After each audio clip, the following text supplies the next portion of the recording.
Hello everyone and welcome to session winning edge के। इस session में आप सभी का स्वागत है।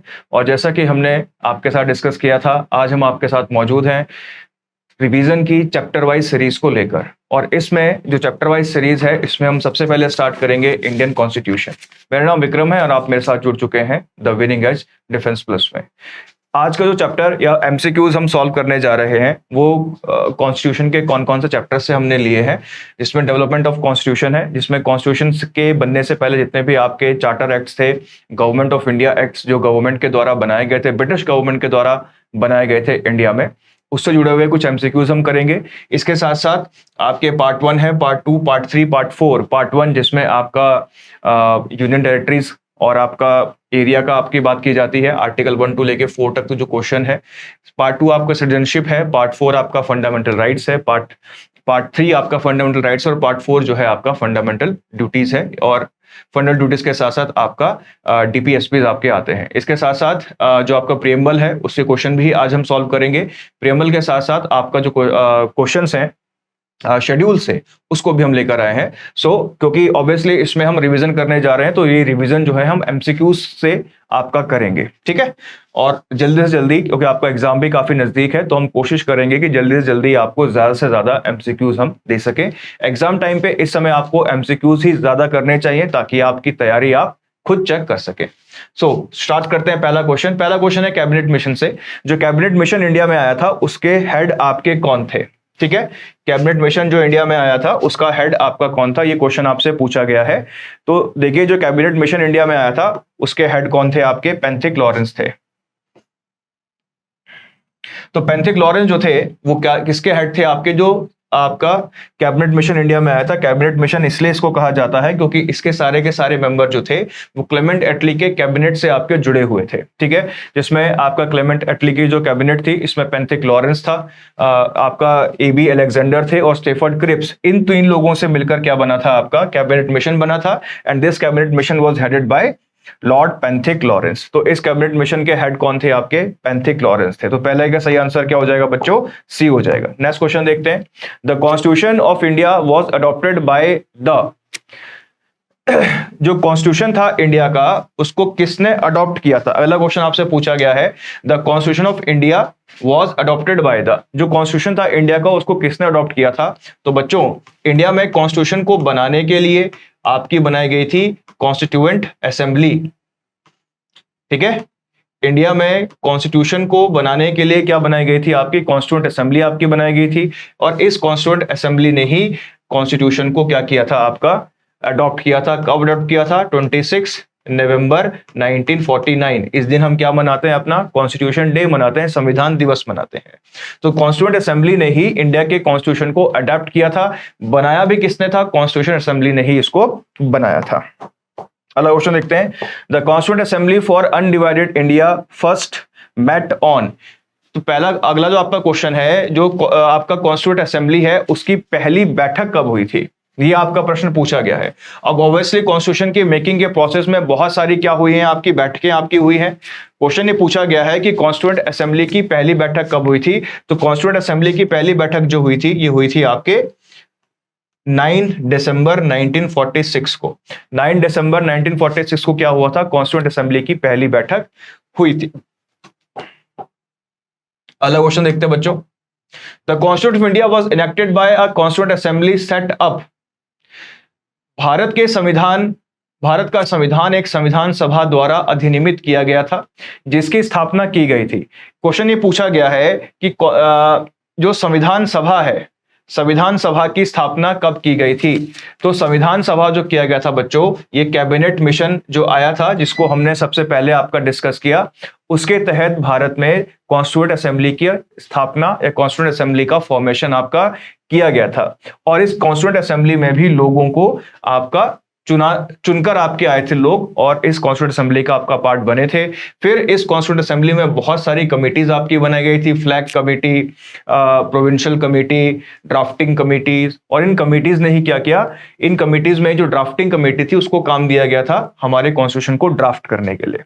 तो क्वेश्चन ये पूछा गया है कि जो कॉन्स्टिट्यूएंट असेंबली आपकी बनाई गई थी, ये किसके तहत बनाई गई थी? तो ये बनाई गई थी कैबिनेट मिशन प्लान के तहत, ठीक है। अगला क्वेश्चन है, who among the following was the chairman of drafting committee of Indian constitution. Indian constitution में जैसे अभी हमने बात किया कि कॉन्स्टिट्यूएंट असेंबली बनाई गई थी, और इसमें क्वेश्चन में ये पूछा गया है कि कॉन्स्टिट्यूएंट असेंबली जो बनाया गया था उसका चेयरमैन कौन था। उसमें एक ड्राफ्टिंग कमेटी थी, इस ड्राफ्टिंग कमेटी का चेयरमैन कौन था। तो इस ड्राफ्टिंग कमेटी का चेयरमैन कौन था, आपका भीमराव अंबेडकर।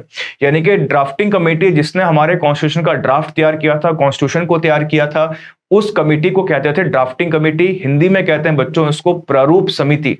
तो प्रारूप समिति का मुखिया कौन था, भीमराव अंबेडकर था। Who was the head of drafting committee, B R Ambedkar was the head of drafting committee. Clear हो गया बच्चों। अगला क्वेश्चन देखते हैं, which one of the following acts formally introduce the principle of elections for the first time. इनमें से कौन सा आपका एक्ट था जिसने सबसे पहले इंट्रोड्यूस किया था, क्या इंट्रोड्यूस किया था आपके elections for the first time. इनमें से कौन सा एक्ट है, इंडियन काउंसिल एक्ट 1909 है, क्या इंडियन गवर्नमेंट एक्ट ऑफ 1919 है, क्या गवर्नमेंट ऑफ इंडिया एक्ट 1935 है, या आपका इंडियन इंडिपेंडेंस एक्ट 1947 है। तो सबसे पहले बच्चों इंडियन काउंसिल एक्ट 1909 के तहत इंडिया में इलेक्शन की बात आपकी कही गई थी। पर ध्यान रखना बच्चों, इस समय जो इलेक्शन आपका हुआ था उसमें सभी लोगों को इलेक्टोरल राइट्स आपके नहीं थे, कुछ लिमिटेड लोगों को ही इलेक्टोरल राइट्स आपके दिए गए थे। ठीक है, तो आंसर क्या है आपका 1909। अगला क्वेश्चन देख लेते हैं बच्चों, Which of the following feature do not contribute to making the Indian Constitution the bulkiest in the world? इनमें से कौन सा एक फीचर है जो इस बारे में बात करता है या इस चीज को मतलब भारत का सबसे विशाल संविधान बनाने में योगदान नहीं देती है। इनमें से कौन सी चीज, ठीक है, कौन सी चीज ऐसी है जो योगदान नहीं देती है। पहला है various type of emergencies considered in detail. बिल्कुल सही। देखो ये तो योगदान नहीं देगी क्योंकि हमारे कॉन्स्टिट्यूशन में डिफरेंट टाइप्स की इमरजेंसीज की बात की गई है। नेशनल इमरजेंसी की बात की गई है, स्टेट इमरजेंसी की बात की गई है, फाइनेंस इमरजेंसी की आपकी बात की गई है। तो जो फर्स्ट थिंग है वो तो बिल्कुल भी क्या नहीं करता आपका, मतलब ये कैरेक्टरिस्टिक आपका नहीं है।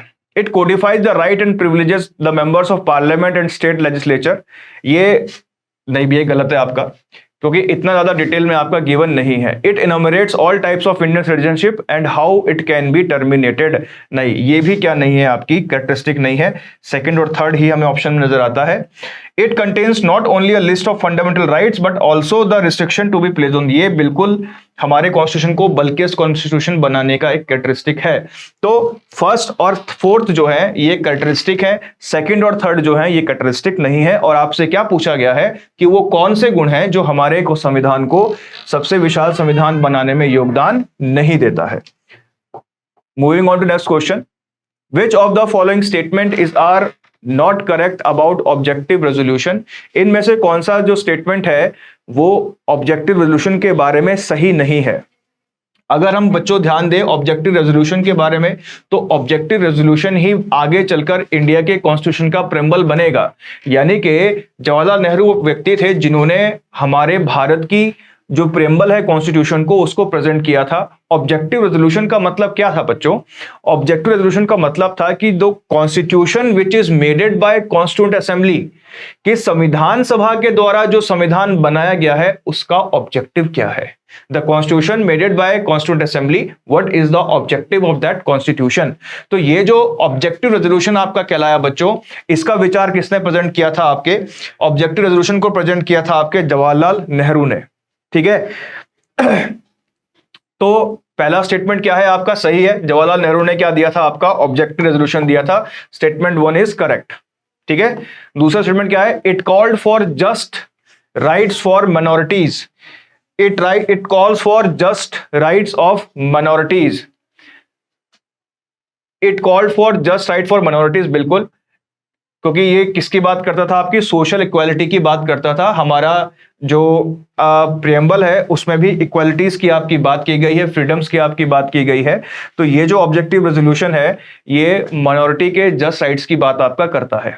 ठीक है, it form the basis for the chapter of fundamental rights, नहीं, गलत, ये फॉर्म नहीं करता है। It called for the establishment of a socialist and secular polity, नहीं, ये इंडिया को किसके बारे में बात करता है, आपके डेमोक्रेटिक बनाने के बारे में आपका बात करता है। तो ऑप्शन थर्ड एंड फोर्थ जो क्या है ऑब्जेक्टिव रेजोल्यूशन के बारे में गलत है। ऑब्जेक्टिव नंबर फर्स्ट और सेकंड क्या है आपके ऑब्जेक्टिव रेजोल्यूशन के बारे में आपका ठीक है। ठीक है, अगला क्वेश्चन देखते हैं।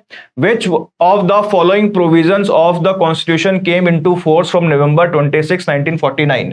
तो बच्चों जैसे मैंने आपसे कहा था कि 26 नवंबर 1949 को हमारे कॉन्स्टिट्यूशन के कुछ प्रोविजंस लागू कर दिए गए थे, जिसकी वजह से हम हर साल 26 नवंबर को कॉन्स्टिट्यूशन डे आपका सेलिब्रेट करते हैं। आपसे पूछा गया है, देखो प्रॉपर जो कॉन्स्टिट्यूशन लागू हुआ था वो तो 26 जनवरी 1950 को ही हुआ था। 26 जनवरी 1950 को ही हमारा संविधान के सारे भाग लागू हुए थे, लेकिन कुछ भागों को पहले ही लागू कर दिया गया था 26 नवंबर 1949 को। आपसे पूछा गया है कि गिवन चॉइसेस में से वो कौन से पार्ट्स थे जिनको हमने लागू कर दिया था, किससे 26 नवंबर 1949 से ही। तो देखो बच्चों, प्रोविजन रिलेटेड टू सिटीजनशिप लागू कर दिया गया था, प्रोविजन रिलेटेड टू इलेक्शंस लागू कर दिया गया था, और provisions relating to the provisional parliament, ये तीन चीजें हमने लागू कर दी थी। तो आंसर क्या होगा बच्चों? Only first, second and third. Fundamental rights को कब लागू किया गया? 26 जनवरी 1950, बाकी और कॉन्स्टिट्यूशन के साथ। क्लियर हो गया? चलिए नेक्स्ट देखते हैं। The crown took the government of India into its own hand. देखो बच्चों, ये काफी इंटरेस्टिंग आपका क्वेश्चन है और इसको काफी इंपॉर्टेंट पार्ट भी आपका समझा जाता है कॉन्स्टिट्यूशनल डेवलपमेंट ऑफ कॉन्स्टिट्यूशन के उसमें। आप ये देखें बच्चों कि जब इंडिया में रूल चल रहा था किसका? ईस्ट इंडिया कंपनी का। तो ईस्ट इंडिया कंपनी के रूल को ना, या हम इसको इस तरह कर लेते हैं, रूल ऑफ ब्रिटिश। इसकी बात करते हैं हम, रूल ऑफ ब्रिटिश की बात करते हैं बच्चों। तो रूल ऑफ ब्रिटिश जो था ये बिफोर 1857 एंड आफ्टर 1857। अगर मैं इसको समझाने के लिए जाऊं बच्चों आपको, तो 1857 से पहले हमारे यहां रूल करती थी ईस्ट इंडिया कंपनी, और 1857 के बाद रूल स्टार्ट हुआ किसका बच्चों? ब्रिटिश पार्लियामेंट का।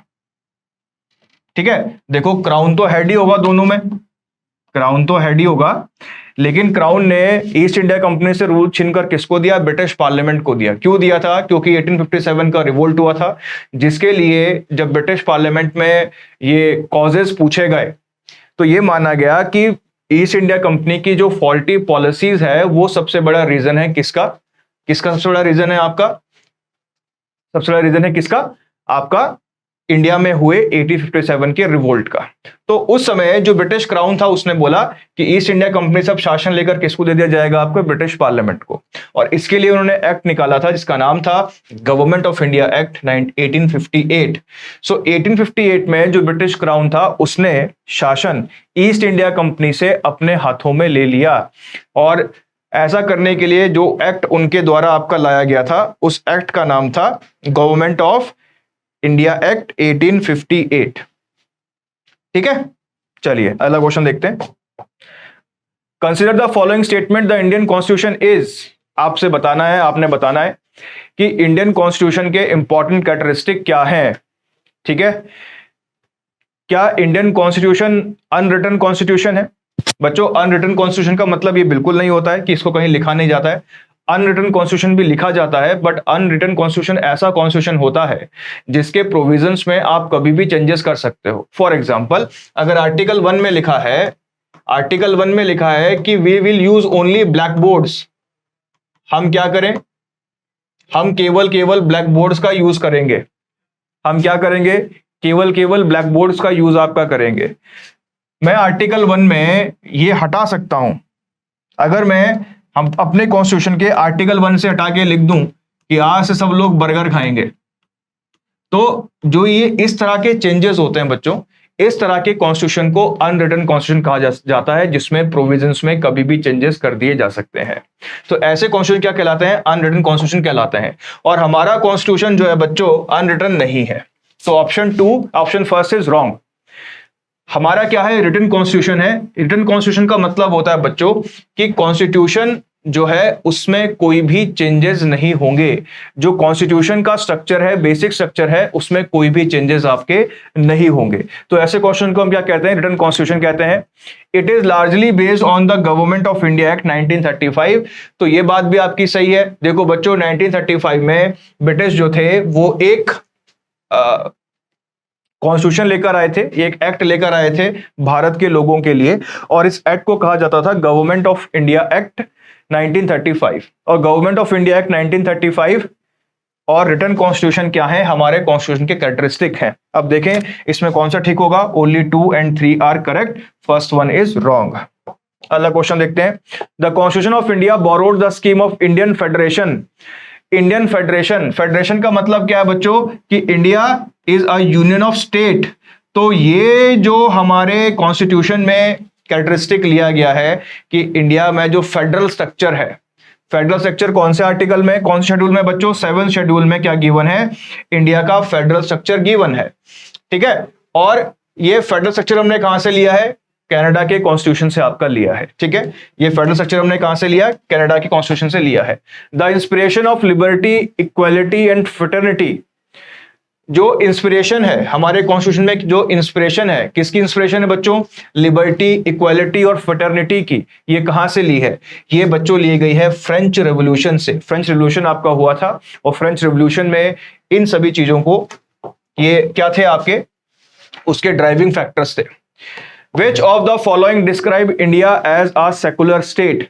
कौन सा, इन सभी चीजों में कौन सा इंडिया को एक सेकुलर स्टेट की तरह शिफ्ट करता है, एक सेकुलर स्टेट की तरह क्या करता है आपका? डिस्क्राइब करता है। आपने बताना है कि इंडिया को कौन सा एक सेकुलर स्टेट की तरह क्या करता है आपका? डिस्क्राइब करता है। ठीक है, फंडामेंटल राइट्स करते हैं। तो भाई फंडामेंटल राइट्स में ये बोला गया है कि आर्टिकल 25 से लेकर 28 तक राइट टू रिलीजियस फ्रीडम आपका दिया गया है।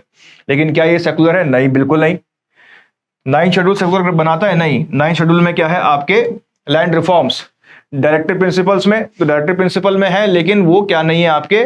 इन्फोर्सेबल नहीं है। तो जो प्रेम्बल है कॉन्स्टिट्यूशन का, उसमें साफ साफ लिखा है कि our country will be a secular country. एक सेकुलर देश ऐसा देश होता है बच्चों जहां का अपना कोई रिलीजन नहीं होता है, बट उसमें सभी रिलीजन का सम्मान, आदर होता है, और सभी रिलीजन को बराबर राइट्स आपके होते हैं। ऐसी कंट्री को बच्चों हम क्या कहते हैं? सेकुलर कहते हैं। In a parliamentary form of government, real power of the state are vested in. जिन देशों में पार्लियामेंट्री फॉर्म ऑफ गवर्नमेंट होती है, उसमें असली पावर किसके पास रहती है? इसमें पूछा जा रहा है बच्चों की एक्चुअल और नॉमिनल स्टेट हेड। देखो हमारा जो कॉन्स्टिट्यूशन है उसमें एक्चुअल हेड कौन है? Prime minister. उसमें जो कॉन्स्टिट्यूशन के अकॉर्डिंगली एक्चुअल हेड कौन है आपका?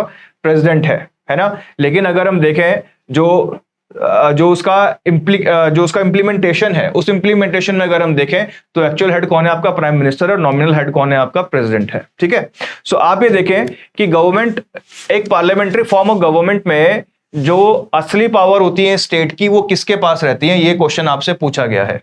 ठीक है, तो जो असली पावर है किसके पास रहती है? आपके काउंसिल ऑफ मिनिस्टर्स के पास आपकी रहती है। ठीक है, अगला क्वेश्चन देखते हैं। Which of the following features and their sources is wrongly matched. देखो ये आप सभी को मालूम है कि हमारे कॉन्स्टिट्यूशन में हमने बहुत सी चीजें दुनिया के और कॉन्स्टिट्यूशन से आपकी ली हैं। आपसे सवाल पूछा गया है कि इसमें से कौन सा एक जो आपका सोर्स है, या कौन सा एक जो कॉम्बिनेशन है वो करेक्टली मैच्ड आपका नहीं है। ठीक है, इनमें से कौन सा एक जो सोर्स है वो क्या नहीं है? करेक्टली मैच्ड आपका नहीं है। ठीक है, कॉन्करेंट लिस्ट ऑस्ट्रेलियन से लिया है, डायरेक्टिव प्रिंसिपल आयरिश से लिया है, फंडामेंटल राइट्स यूएस से लिया है, जुडिशियल रिव्यू ब्रिटेन से आपका नहीं लिया गया है। ठीक है, ये लिया गया है आपके यूएस से। तो ये स्टेट, ये जो है ये गलत है। Option number 1A is incorrect. अगला क्वेश्चन है, विच of the following emerge clearly from the preamble. इनमें से कौन सी चीज प्रेम्बल से निकलती है? ठीक है, इनमें से कौन सी चीज कहां से निकलती है? आपकी प्रेम्बल से निकलती है। When the constitution was enacted, कब संविधान लागू हुआ? The ideals that were to be achieved, जो आइडल अचीव करने हैं। द सिस्टम ऑफ गवर्नमेंट, सरकार कैसी होगी। सोर्स ऑफ अथॉरिटी क्या रहेगा, ये सारी की सारी चीजें निकलती हैं किससे, आपके प्रेम्बल से। प्रेम्बल ये सब आपको बताता है। अगला क्वेश्चन देखते हैं, सेकुलरिज्म का मतलब क्या है। आगे बच्चों क्वेश्चन कि भाई सेकुलरिज्म का मतलब होता क्या है। सो सेकुलरिज्म का मतलब सप्रेशन ऑफ रिलीजन, बिल्कुल नहीं। क्या सभी रिलीजन्स को दबाया जाता है भारत में, बिल्कुल नहीं। Freedom of worship to minorities, धर्म का सॉरी अल्पसंख्यकों को पूजा की स्वतंत्रता। अगर हम केवल अल्पसंख्यकों को ही आपकी पूजा की स्वतंत्रता आपका देंगे तो क्या वो सेकुलरिज्म होगा, बिल्कुल नहीं। Separation of religion from the state, नहीं, बिल्कुल नहीं। हमारा बिल्कुल अलग है भाई। ये जो separation of religion from the state है, ये अमेरिका का सेकुलरिज्म है, हमारे यहां ऐसा नहीं है। हमारे यहां धर्म जुड़ा हुआ है। आप देखो जरा, आपको याद होगा कि हाल ही में भारत ने, या जब नई पार्लियामेंट हाउस आपका बना तो उसमें आपने देखा कि जब उसका उद्घाटन किया गया तो सभी धर्मों के लोगों को वहां बुलाया गया और सभी धर्मों के लोगों ने अपने तरीके से पूजा अर्चना उसमें की। तो ये तो आपका गलत है, ये स्टेटमेंट तो इस बेसिस पर गलत हो जाता है बिल्कुल कि किसी एक ही धर्म के लोग को पूजा करने का अधिकार देते हैं। तो statement number C is also wrong. A system of political and social philosophy that does not favour any particular religious faith, ये स्टेटमेंट बिल्कुल सही है भाई। कि जैसा कि हमने कहा कि सेक्युलरिज्म एक ऐसा देश है जहां पर देश का कोई भी धर्म नहीं होता है, ठीक है, और सभी धर्मों का क्या होगा, आपका आदर होगा।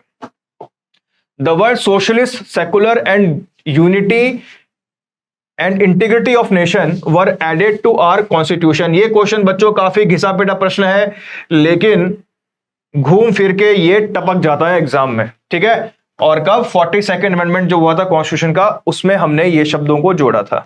अगला क्वेश्चन देखते हैं। The preamble of the constitution of India investigates that it shall stand part of the constitution, कि जो प्रेम्बल है वो क्या है, कॉन्स्टिट्यूशन का भाग है। दूसरा क्या है आपका, इट कुड बी एब्रोगेटेड और wiped out from the constitution, इसको संविधान से बाहर निकाल सकते हैं, इसको संविधान से बाहर निकाल सकते हैं। It does not acknowledge, recognize और proclaim anything about the constitution, क्या ये कॉन्स्टिट्यूशन के बारे में कुछ भी नहीं, या कॉन्स्टिट्यूशन के बारे में ना तो कुछ रिकॉग्नाइज करता है ना ही कुछ एक्सप्लेन करता है। It has separate entity in the constitution, इसका कॉन्स्टिट्यूशन से अलग अस्तित्व है। पूछा है कि भारतीय संविधान की प्रस्तावना में यह परिकल्पना की गई है कि जो प्रेम्बल है इंडिया का, उसका कॉन्स्टिट्यूशन से क्या है, एक सेपरेट एंटिटी है, ठीक है। इसकी क्या है, एक सेपरेट एंटिटी है। देखो जब प्रेम्बल आपका लिखा गया था, प्रेम्बल को ना कॉन्स्टिट्यूशन की कहते हैं, और की इसलिए कहा, भीमराव अंबेडकर ने कहा था कि जब जब लोगों के दिमाग में कॉन्स्टिट्यूशन के किसी भी फैक्ट के बारे में कोई भी, कॉन्स्टिट्यूशन के किसी भी फैक्ट के बारे में कोई भी दुविधा होगी, परेशानी होगी, कंफ्यूजन होगा, तो जो प्रेम्बल है वो कॉन्स्टिट्यूशन का सही अर्थ समझाने में उनको हेल्प करेगा, और प्रेम्बल को पढ़ने के बाद वो कॉन्स्टिट्यूशन का सही अर्थ समझ पाएंगे। क्योंकि प्रेम्बल ये बोलता है कि भाई हमने कॉन्स्टिट्यूशन बनाया क्यों है, तो अगर कोई भी ऐसा प्रोविजन है कॉन्स्टिट्यूशन का जिससे आपको कोई कंफ्यूजन पैदा होती है या जिससे कुछ भी इस तरह की चीजें आपकी पैदा होती हैं, तो ऐसी कंडीशन में कॉन्स्टिट्यूशन को या इंसान को मोटिवेट और सही रास्ता कौन दिखाएगा, प्रेम्बल ऑफ द कॉन्स्टिट्यूशन दिखाएगा।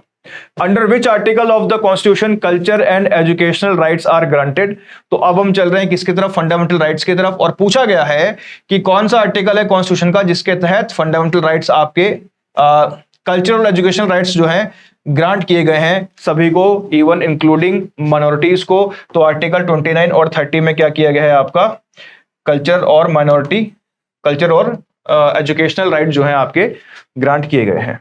अगला क्वेश्चन देख लेते हैं। Which of the following is not specifically mentioned in article 19 of the constitution, इनमें से कौन सा कॉन्स्टिट्यूशन के आर्टिकल 19 में मेंशन आपका नहीं है, ठीक है। आर्टिकल 19 जो है बच्चों वो फ्रीडम्स के बारे में बात करता है, ठीक है, स्पेसिफिकली मेंशन नहीं है ना। फ्रीडम ऑफ स्पीच एक्सप्रेशन बिल्कुल सही, freedom to assemble peaceful without arm बिल्कुल सही, फ्रीडम टू मूव फ्रीली बिल्कुल सही, फ्रीडम ऑफ द प्रेस गलत। फ्रीडम ऑफ प्रेस जो है किसका पार्ट है, freedom of speech and expression का पार्ट है, इसलिए फ्रीडम ऑफ जो प्रेस है वो स्पेसिफिकली क्या नहीं है आपका बताया नहीं गया है, ठीक है। अगला क्वेश्चन देखते हैं।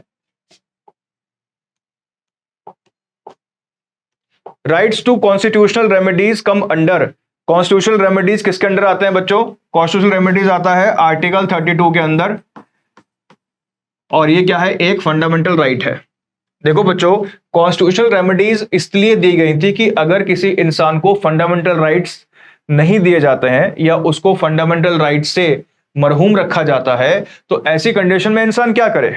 क्योंकि अगर आप किसी को फंडामेंटल राइट्स नहीं दे रहे हो उसके, तो ये क्या है? अपने आप में एक क्राइम है। तो ऐसी कंडीशन में वो क्या करेगा? तो ऐसी कंडीशन में उसको 5 टाइप्स की रिट की पावर आपकी दी गई है, और ये किस में बताया गया है? आर्टिकल 32 में, which is a part of fundamental right. तो बच्चों, आपके फंडामेंटल राइट्स का वॉयलेशन ना हो, ये भी आपका क्या है? एक फंडामेंटल राइट है। आपके फंडामेंटल राइट्स का वॉयलेशन ना हो, ये भी क्या है? आपका एक फंडामेंटल राइट है। सो जो कॉन्स्टिट्यूशनल रेमेडीज है वो कौन से आर्टिकल में गिवन है? आर्टिकल 32 में गिवन है, which is a part of fundamental rights. If an Indian citizen is denied a public office because of his religion, which of the following fundamental rights is denied to him? अगर किसी भी इंसान को आपका किसी भी public office से निकाल दिया जाता है या उसको पब्लिक सर्विस जो उसको चाहिए वो उसको नहीं मिलती है, तो ऐसी कंडीशन में आपने बताना है कि व्यक्ति के कौन से फंडामेंटल राइट्स का क्या हुआ है? वायलेशन हुआ है। Right to freedom, right to equality, right to freedom of religion, right against exploitation. आप क्या कर रहे हो? आप उसको इक्वल ट्रीट नहीं कर रहे हो, तो उसके राइट टू इक्वालिटी का क्या हो रहा है? आपका वायलेशन आपका हो रहा है। अगला क्वेश्चन देखते हैं। Fundamental freedoms under article 19 are suspended during emergency caused by. जो फ्रीडम्स आपकी दी जाती हैं आर्टिकल 19 में, उसको इमरजेंसी के टाइम पे सस्पेंड कर लिया जाता है ना? लेकिन ऐसा कौन सी इमरजेंसी लगाने पर होगा? ये क्वेश्चन आपसे पूछा जाता है। ठीक है, ये कब होता है? Failure of constitutional machinery of a state, यानी कि स्टेट की जब इमरजेंसी आपकी होती है उस समय। The theory of fundamental rights implies, जो फंडामेंटल राइट की थ्योरी है वो क्या इंप्लाई करती है? ठीक है, जो फंडामेंटल राइट की थ्योरी है वो क्या इंप्लाई करती है? आपकी लिमिटेड गवर्नमेंट को इंप्लाई करती है। अगर फंडामेंटल राइट्स ना हो लोगों के पास, तो जो सरकार है, जो पावर है, उसका मिसयूज करके पावर में बैठे लोग लोगों के राइट्स को क्या कर सकते हैं? आपका वायलेट कर सकते हैं। इसलिए फंडामेंटल राइट्स किस बात की गारंटी देते हैं? कि भाई गवर्नमेंट की पावर जो है वो क्या रहेगी? लिमिटेड रहेगी। ऑलराइट,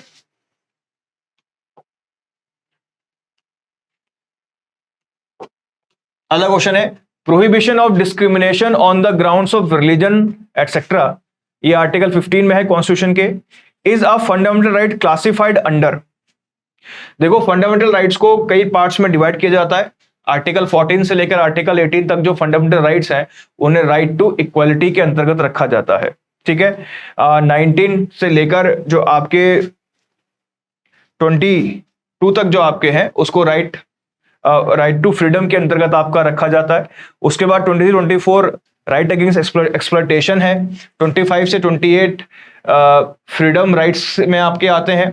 29 से 30 जो है आपके कल्चरल एंड एजुकेशनल राइट्स में आपके आते हैं, और 32 जो है वो आता है कॉन्स्टिट्यूशनल रेमेडीज में। तो आपसे पूछा गया है कि आर्टिकल 15 किसके अंडर आता है? तो आर्टिकल 15 जो है बच्चों वो आता है किसके अंडर? राइट टू इक्वालिटी के अंदर। जैसे मैंने आपसे कहा, आर्टिकल 14 से लेकर आर्टिकल 18 तक जो कॉन्स्टिट्यूशनल प्रोविजंस हैं वो किसके अंडर आते हैं? आपके राइट टू इक्वालिटी। अगला क्वेश्चन है any dispute regarding the violation of fundamental rights can be presented. अगर फंडामेंटल राइट से जुड़ा हुआ कोई भी डिस्प्यूट होता है बच्चों, तो उसको कहां प्रेजेंट करते हैं? ठीक है, तो देखो, फंडामेंटल राइट्स को लेकर और उनके वायलेशन को लेकर ज्यादा पावर जो है हाई कोर्ट की है, और आप फंडामेंटल राइट से जुड़े हुए कोई भी डिस्प्यूट को हाई कोर्ट और सुप्रीम कोर्ट दोनों में लेकर जा सकते हो। ठीक है, अगला क्वेश्चन है Indian constitution recognise minorities on the basis of. Indian constitution में माइनॉरिटीज को कैसे आइडेंटिफाई करते हैं बच्चों? ठीक है, क्या रिलीजन के बेस पे करते हैं, क्या कास्ट के बेस पे करते हैं, पॉपुलेशन के बेस पे करते हैं, या कलर के बेस पे करते हैं? तो देखो, इंडिया में जो माइनॉरिटीज हैं बच्चों, उनको रिकॉग्नाइज किया जाता है किसके बेस पे, रिलीजन के बेस पर, क्योंकि रिलीजियस माइनॉरिटीज हमारे यहाँ बहुत ज्यादा हैं, ठीक है। आपके जैन हो गए, बौद्ध आपके हो गए, ये सब क्या है, इंडिया में रिलीजियस माइनॉरिटीज हैं। Which of the following is are included in the directive principles of state policy. आपसे पूछा गया है बच्चों कि directive principle of state policy में इनमें से किन किन चीजों को इंक्लूड किया गया है। Prohibition of traffic in human beings and force labour, तो आप ये जानते हैं बच्चों कि ये किसमें, आर्टिकल 23 में है, और article 23 is a part of fundamental rights, not a part of DPSPs. दूसरा है prohibition of consumption of except for medicine purposes of intoxicating drinks and other drugs which are injurious to health. तो ये जो आपका है, ये आपका DPSP का पार्ट है, तो इसका सही आंसर क्या हो जाएगा, 2 ओनली। अगला क्वेश्चन है, untouchability is abolished and its practice is punished according to. कौन से फंडामेंटल राइट्स में अनटचेबिलिटी को क्या बोला गया है, आपका एक क्राइम बोला गया है, ठीक है, और एबॉलिश किया गया है कौन से आर्टिकल के तहत, तो आर्टिकल 17 क्या करता है, एंड ऑफ अनटचेबिलिटी आपका करता है, ठीक है। As far as armed forces are concerned, the fundamental rights granted under Article 14 and 19 of the Constitution are। देखो बच्चों, ये जो आर्म्ड फोर्सेस के जो फंडामेंटल राइट्स हैं, इसको लेकर एग्जाम में क्वेश्चन बन रहे हैं, ठीक है, और इसीलिए ये क्वेश्चन मैं आपके लेकर आया हूं, क्योंकि देखो आर्म्ड फोर्सेस को जब वो ऑन ड्यूटी रहते हैं उस समय फंडामेंटल राइट्स उनके क्या रहते हैं, सस्पेंड रहते हैं। जैसे वो सिविलियन उसमें आते हैं तो उनके फंडामेंटल राइट्स फिर से आपके क्या हो जाते हैं, रीइंस्टेट आपके हो जाते हैं, ठीक है। सो आपसे पूछा गया है कि तो आर्म्ड फोर्सेस को फंडामेंटल राइट्स कौन दे सकता है, या आर्म्ड फोर्सेस के फंडामेंटल राइट्स को कौन बहाल कर सकता है, कौन उनको दोबारा से प्रोवाइड कर सकता है बच्चों। तो अगर पार्लियामेंट कोई लॉ बना दे इससे रिलेटेड, अगर पार्लियामेंट कोई लॉ बना दे इससे रिलेटेड, तो ये सारे के सारे राइट आर्म्ड फोर्सेस को प्रोवाइड कराए जा सकते हैं, ठीक है। तो इसका आंसर क्या होगा आपका, डी। नेक्स्ट है, विच of the following statements regarding the acquisition of Indian citizenship is correct. अगर आपने भारत की नागरिकता लेनी है तो आपने बताना है कि इनमें से कौन सा स्टेटमेंट सही है, करेक्ट पूछा है आपसे ना। If citizen is to be acquired by registration 6 month residence in India is essential. अगर भाई रजिस्ट्रेशन से बनना है तो इंडिया में कम से कम 5 ईयर से रहना जरूरी है। If citizen is to be acquired by naturalisation of the person concerned must have resided India for 5 years। अगर आपने नेचुरलाइजेशन के प्रोसेस से इंडिया का सिटीजन आपका बनना है तो आपको कम से कम इंडिया में 5 साल रहना जरूरी है।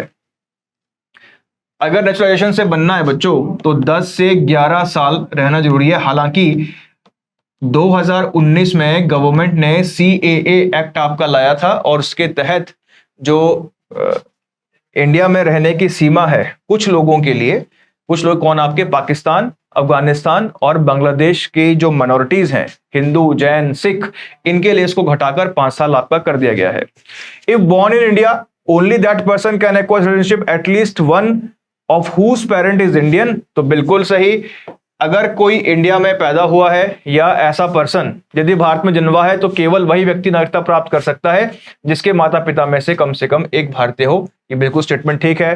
भारत की नागरिकता संबंधी नियम जम्मू कश्मीर में लागू नहीं होंगे। Rules regarding the citizenship of India shall not be applicable in Jammu Kashmir. बिल्कुल नहीं, जम्मू कश्मीर में भी रूल लागू होते हैं, ठीक है। Jammu Kashmir have lost its special status. अगला क्वेश्चन है, according to article 23 the following are prohibited. जो आर्टिकल 23 है, अभी हमने पीछे पढ़ा, ट्रैफिक, जो ह्यूमन ट्रैफिकिंग है, ये इसको क्या करता है, अबॉलिश करता है। स्लेवरी और बॉन्डेड लेबर को भी क्या करता है, आर्टिकल 23 अबॉलिश करता है। Article 23, article 24 comes under right against exploitation act which is article 23, 24। 23 इस बारे में बात करता है कि किसी प्रकार का क्या नहीं होगा, बॉन्डेड लेबर नहीं होगा, ह्यूमन चाइल्ड ट्रैफिकिंग आपकी नहीं होगा। 24 किसके बारे में बात करता है कि चाइल्ड लेबर नहीं होगा, ठीक है। अगला क्वेश्चन देखिए, article 20-22 relate to the fundamental rights to life and personal liberty. These rights are available to. Article 20 से लेकर जो 22 तक राइट्स हैं, जो फंडामेंटल या राइट टू लाइफ या पर्सनल लिबर्टी की आपकी बात करते हैं, क्वेश्चन पूछा गया है कि ये किसको अवेलेबल है। सिटीजन और नॉन सिटीजन का दोनों को अवेलेबल है। Natural person as well as artificial person दोनों को अवेलेबल है। सिटीजन ओनली कि केवल भारत के नागरिकों के लिए अवेलेबल है। All person who have juristic personality, ऐसे कोई व्यक्ति जिनके पास न्यायिक वक्तव्य तो नहीं, ये सभी को मिलते हैं, चाहे आप भारत के सिटीजन हो या आप भारत के सिटीजन ना हो। जो आपके राइट टू लाइफ है आपका आर्टिकल 20 से 22 तक, ये राइट्स आपके सबको दिए जाते हैं, ठीक है, चाहे आप इंडिया के सिटीजन हो चाहे इंडिया के सिटीजन आप ना हो। Which among the following statement regarding constitutionally granted right to education in India is correct? Bharat के संवैधानिक रूप से गारंटीकृत शिक्षा के अधिकार के संबंध में निम्नलिखित कौन सा कथन सही नहीं? बच्चों इस तरह से एक दो क्वेश्चन ना आपको आते हैं एग्जाम में, जहां पे आपको बड़े बड़े स्टेटमेंट्स आपके दिए जाते हैं और आपको उन स्टेटमेंट्स को पढ़कर आपका आंसर देना होता है। तो देखो, The right covers both child and adult literacy and therefore universally guarantees education to all citizens of India. नहीं, ये सिर्फ 6 से लेके 14 साल तक के बच्चों की एजुकेशन की बात करता है ना, 6 to 14 years. This right is a child right covering the age group of 6 to 14 years and becomes operational from the year 2015. नहीं, बिल्कुल नहीं। This right has been taken from the British Constitution, which was the first welfare state in the world. गलत। This right has been given to all Indian children between the age of 6 to 14 years under 86 Constitutional Amendment. बिल्कुल सही। ये अधिकार जो है 86वें संविधान संशोधन के तहत भारत के सभी बच्चों को, ऐसे आयु वर्ग के बच्चों को जिनकी एज 6 to 14 years के एज ग्रुप के बीच में है, उन सबको दिए गए हैं। अगला क्वेश्चन है, the purpose of directive principles of state policy is to. जो डायरेक्टिव प्रिंसिपल है स्टेट पॉलिसी का, उसका पर्पस क्या है? ठीक है, पहली बात तो समझे जरा कि directive principle of state policy का के बारे में जो आपके भीमराव अंबेडकर ने उन्होंने कहा था कि ये हमारे संविधान की एक अनूठी विशेषता है और हमने जो कॉन्स्टिट्यूशन बनाया है उसको बनाने का उद्देश्य क्या है? एक वेलफेयर स्टेट का फॉर्मेशन करना। और एक वेलफेयर स्टेट का फॉर्मेशन कैसे होगा? जब वेलफेयर स्टेट अपनी पॉलिसीज को बनाएगा लोगों के वेलफेयर के लिए। और डायरेक्टिव प्रिंसिपल स्टेट पॉलिसी जो है ये उस स्टेट को गाइड करेंगे कि आपको अपनी पॉलिसी और लोगों का वेलफेयर कैसे सुनिश्चित करना है। तो it lay down positive instruction which would guide state policy at all level. तो डायरेक्टिव प्रिंसिपल स्टेट पॉलिसी क्या करते हैं बच्चों? ये स्टेट को गाइड करते हैं कि वो अपनी पॉलिसी किस दिशा में लेकर जाएंगे, अपनी पॉलिसी किस दिशा में बनाएंगे। तो सही आंसर क्या है बच्चों इसका? A is the right answer. Which of the following rights conferred by the constitution of India also available to non citizens? ये क्वेश्चन काफी आता है बच्चों एग्जाम में, ध्यान रखना। पूछा गया है कि इनमें से कौन सा एक लॉ जो है नॉन सिटीजन्स को भी दिया जाता है।